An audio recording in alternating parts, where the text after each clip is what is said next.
আমি সংসদ সদস্য নির্বাচিত হইয়া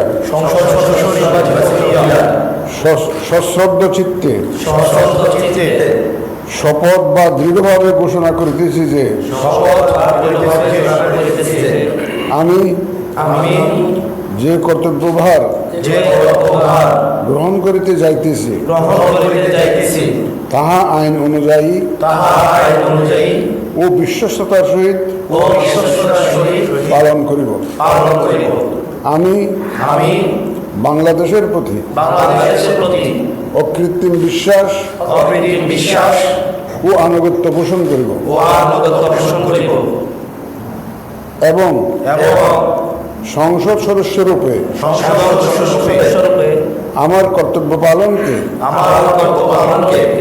ব্যক্তিগত স্বার্থের দ্বারা প্রভাবিত হইতে দিব না। ধন্যবাদ।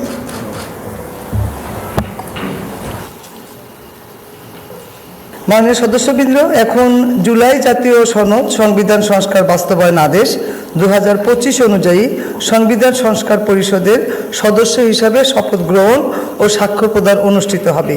এই লক্ষ্যে আপনাদের ফোল্ডারে নীল রঙের একটি শপথপত্র সরবরাহ করা হয়েছে। আমি এখন জুলাই জাতীয় সনদ সংবিধান সংস্কার বাস্তবায়ন আদেশ 2025 অনুচ্ছেদ 8 এবং তফসিল 1 অনুযায়ী শপথ পাঠ পরিচালনাকারী মাননীয় প্রধান নির্বাচন কমিশনার জনাব AMM নাসিরউদ্দিনকে সংবিধান সংস্কার পরিষদ সদস্যগণকে শপথ পাঠ পরিচালনার জন্য বিনীত অনুরোধ করছি। বিসমিল্লাহির রহমানির রহিম। মাননীয় সদস্যবৃন্দ, এখন আপনাদেরকে সংবিধান সংস্কার পরিষদ সদস্য হিসাবে শপথ বাক্য পাঠ করানো হবে। আপনাদেরকে অনুগ্রহ করে দাঁড়িয়ে শপথ পাঠ করার জন্য অনুরোধ করছি।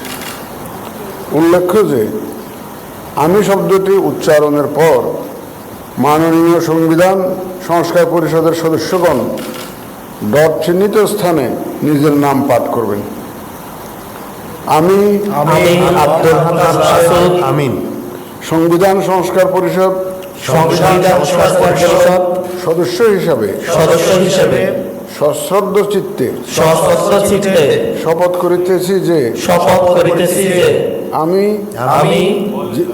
যে কর্তব্যভার গ্রহণ করিতে যাইতেছি তাহা আইন অনুযায়ী ও বিশ্বস্ততার সহিত পালন করিব। আমি বাংলাদেশের প্রতি অকৃত্রিম বিশ্বাস ও আনুগত্য পোষণ করিব এবং পরিষদ সদস্য রূপে